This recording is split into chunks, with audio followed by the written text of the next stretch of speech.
वो नियम के प्रताप से, वो नियम के कारण, उसका ऐसा नियम था और उसने नियम को टूटने नहीं दिया।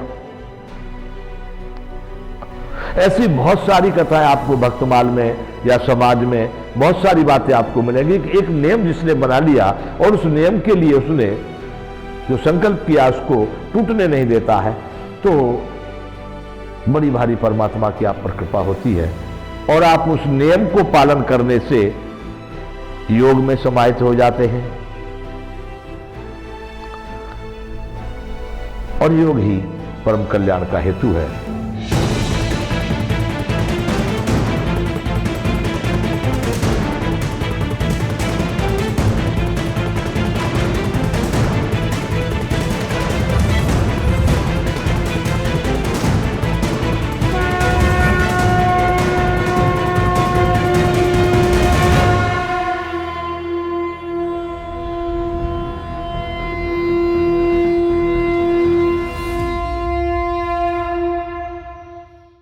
नियम,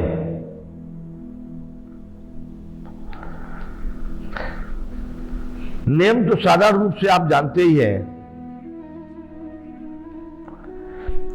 किसी भी एक क्रिया को नियत समय नियत स्थान पर नित्य प्रति करने से नियम की संज्ञा दी गई है। ऐसा भी नहीं है कि वह क्रिया उसी स्थान पर रोज होगी, पर वो क्रिया करना और लगभग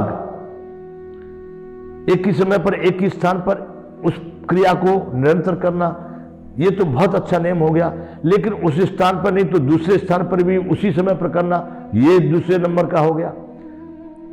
और वो स्थान नहीं और वो समय नहीं, परंतु वो क्रिया रोज करना, निरंतर करना, उसको कहीं गैप न करना, बीच में अंतर न देना, वह भी नियम हो गया, वो तीसरे नंबर का नियम हो गया।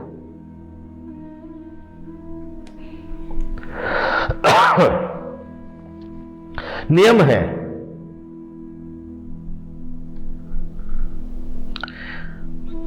तो नियम इस योग में एक स्तंभ के रूप से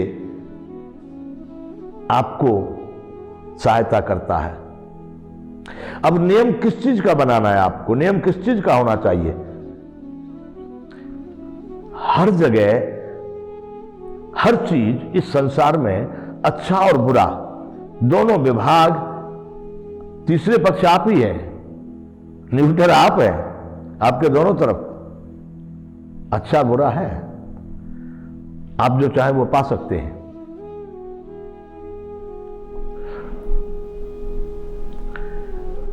जिसको जैसा नियम बनाना हो बना ले वे।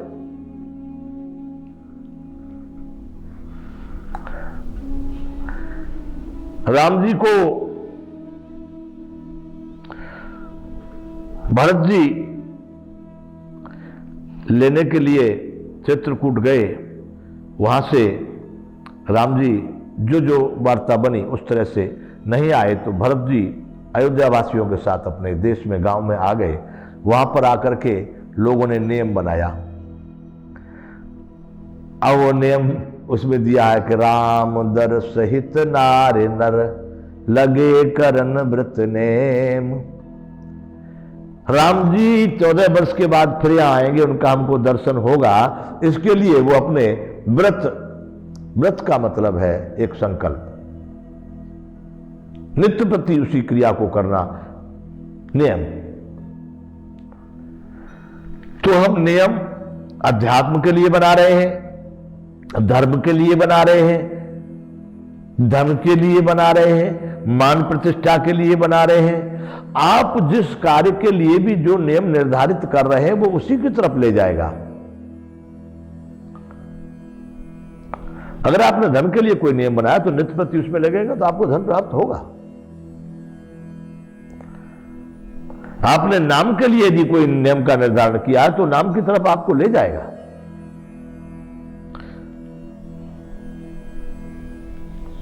ऐसे ही जितनी भी प्रक्रिया है आध्यात्मिक या कोई भी तत्व इस संसार में द्वैत से ही निर्मित है। आप जिधर जाना चाहें उधर जा सकते हैं। ध्यान से आप जितने नीचे जाना चाहे उधर भी जा सकते हैं, जितने ऊंचे जाना चाहे उधर जा सकते हैं। क्रिया वही है, पर आपका ध्येय क्या है? मुख्य जो बात है वो है ध्येय।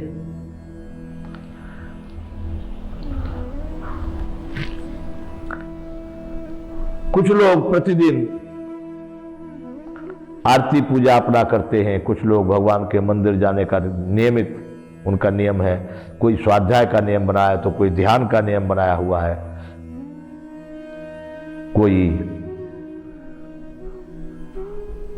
व्यायाम का नियम बनाया है, अनेक अनेक प्रकार के लोग। लेकिन वो नियम कुछ दिन चले, कुछ दिन बंद हो गए, कुछ दिन के बाद में ऐसा हो आजन्म अगर कोई व्यक्ति, उसके लिए भी यहाँ छुट्टी दे दी गई है कि आपत्ति काले मर्यादा नस्ती, मतलब जब कोई आपत्ति आ जाती है, वैसे समय में कोई बहुत बुजुर्ग हो गया है, बहुत बीमार हो गया है, बहुत ऐसी स्थिति, वहां तो कोई नियम चलता नहीं। लेकिन जब तक आपकी सामर्थ्य कार्य कर रही है, हमने सुना है कि एक बैजनाथ मंदिर है बिहार में,